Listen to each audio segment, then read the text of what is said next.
Exciting things are happening in the world of My Hero Academia. Finally, yes, finally, our students are moving into their second year of high school. I've always felt like when it comes to school, time moves at a snail's pace, and up to this point, my god has My Hero Academia been a perfect reflection of that. Granted, this has actually been fire though, compared to school, which is just dull, at least in my experience though. Let me not speak for all of you. But yes, sophomore year is here for our main cast of characters, and with that comes a whole lot. A second sports festival, more internships, the graduation of Mirio, and the rest of the big three, and so much more. Some heat is coming for sure, let's talk about it. Alright, so I'll let it be known now that in this video we are talking about recent events in the manga. Anime only fans, you've been warned. So for starters, there was a 2-month time skip that led us into this sophomore year. So during that time, we know that for sure everybody's improved even further beyond where they were after their last work study. This is exciting. The biggest possible improvement is that by now, Deku might have awakened Shimura Nana's quirk, Float, which thanks to One For All's ability to amplify previous quirks, might really just be a flying quirk now, completing Deku's transformation into Baby Superman. With that said, there's a good chance that we'll skip seeing the full development of this quirk and instead be filled in on some details through flashbacks. There are a few different reasons to suspect something like this. For one, announcing that it would be the next quirk awakened right before taking a time skip, combined with somewhat of a sense of urgency with the war basically here now. And this isn't Avatar, we're not here to watch this man master all the elements. So some content most likely won't be showed.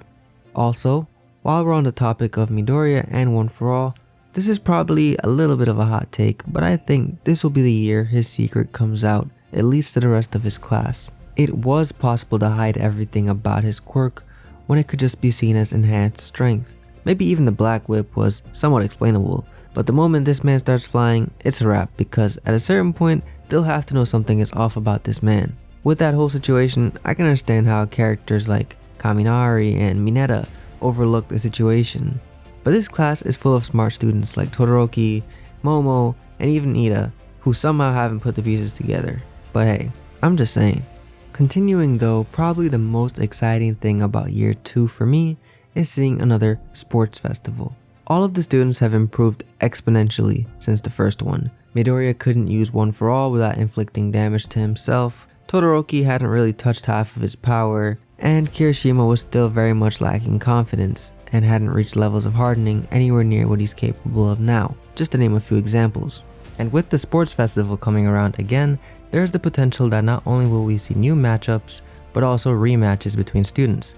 Yeah, some rematches would probably end in the same result, for example Bakugo versus Tokoyami, or Tokoyami versus Momo.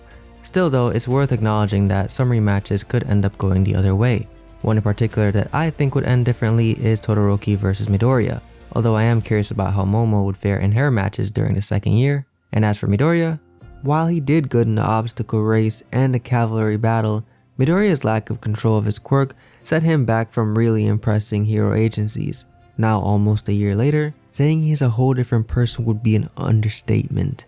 While of course anything is possible and upsets do happen, with how things are trending right now, I imagine that by the end of his second year, Midoriya will be seen as the most promising student at UA by those in and outside of the school. And speaking of promising students, man, this one's kinda hard to talk about, but we have to mention Mirio. Not that long ago, he was considered the closest to the #1 hero, and now he's a quirkless student about to graduate. There is a chance that now after her training, Eri might be able to undo the effect of the quirk erasing bullet that robbed Mirio of his quirk, but if she's not yet at that point, Mirio might have to walk away from UA without his quirk. But then what? I can't imagine he would go get a salaryman job. A more realistic outcome is that he joins Bubble Girl and helps out with the work as Sir Night Eye's agency. This would help keep him somewhat close to the hero world while also not endangering himself. As for the other members of the big three, Najire and Tamaki, it's sad to imagine them leaving Mirio, so I'm hoping they join up at Night Eye's agency for more experience before parting ways. Most likely either this will happen or Najire and Tamaki will go pro immediately. They're recognized as not only the best at UA, but the best in the country, so they're more than able to go independent immediately. Pretty exciting though that we'll get to see them on the scene more, similar to how we see Kamui Woods or Mount Lady, because personally, I'm a big fan of Sun Eater, and any chance to see more of him would be a W. Just as exciting though is the fact that with the big 3 class of students graduating, comes a whole new class of freshmen. And not only will we get to see them interact with the students in Class 1A, but that's a fresh batch of quirks for us to dissect and be amazed by. There's also the potential for the introduction of a new Big 3. Now that could be characters from the now 3rd year students, or it could even be students from Class 1A. Either way, there's so much to be excited about. Just imagining the kids no longer being the babies in the school makes me smile, and I imagine it'll no doubt make for some nice moments. I'm on the fence with this one, but it's worth mentioning that it's also possible that our class could have a new homeroom teacher. I wouldn't say it's likely because I assume we'd see the students mention something about leaving Aizawa before the time skip took us to where we are now. But wouldn't that be interesting though? We'd be able to learn more about some other UA staff member, possibly one of the ones we already know, or someone entirely new.